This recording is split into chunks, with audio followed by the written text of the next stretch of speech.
Shalom Bapak Ibu dan anak-anak. Mari kita renungkan Matius 22 ayat 39. Saya akan bacakan terlebih dahulu ayat ini.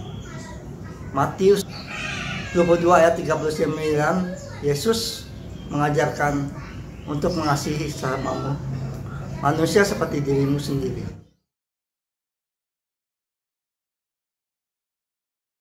Namun konsep mengasihi musuh secara khusus disebutkan dalam Matius 5 ayat 44, di mana Yesus berkata, "Kasihilah musuhmu dan berdoalah bagi mereka yang menganiaya kamu."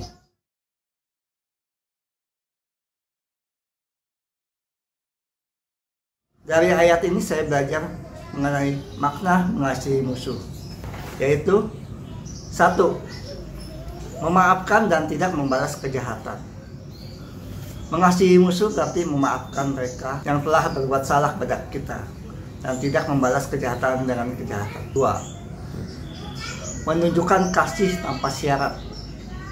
Mengasihi musuh berarti menunjukkan kasih tanpa syarat seperti yang Tuhan tunjukkan kepada kita dengan kematiannya di kayu salib. 3. Mengubah perspektif. Mengasihi musuh dapat mengubah perspektif kita tentang orang lain dan membantu kita melihat mereka sebagai manusia yang juga membutuhkan kasih dan pengampunan.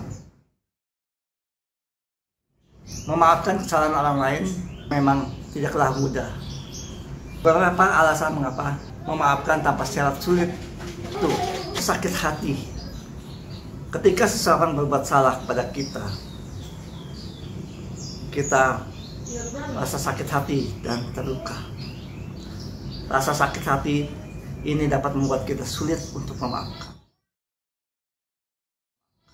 2. Kehilangan kepercayaan. Ketika seseorang berbuat salah kepada kita kehilangan kepercayaan kepada mereka.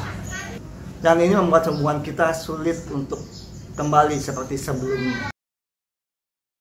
3. Rasa dendam.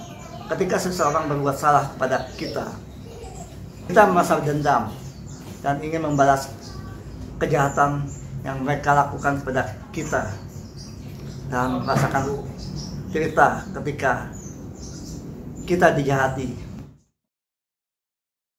Mengasihi musuh dan orang yang telah berbuat salah pada kita tidaklah mudah, tetapi ternyata dengan mengasihi kita malahan dapat banyak keuntungan. Seperti 1.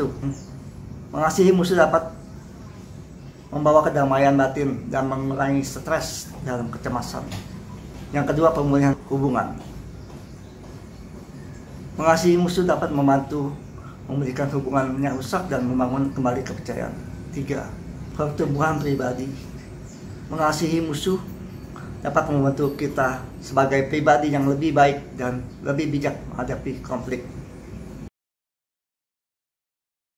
Dengan mengasihi musuh kita dapat mengalami perubahan perspektif, menjadi lebih bijak, belajar dari kesalahan, belajar memahami bahwa beberapa orang tumbuh dengan latar belakang yang berbeda, sehingga berbeda pula sudut pandang dan cara menyelesaikan masalah.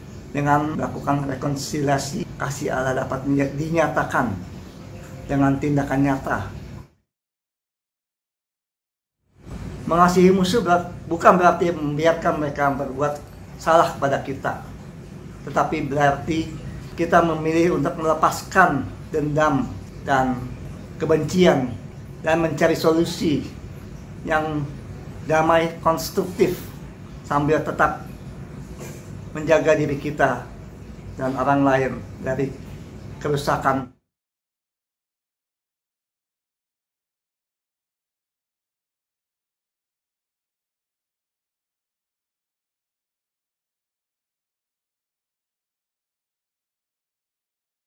Terima kasih, Tuhan memberkati.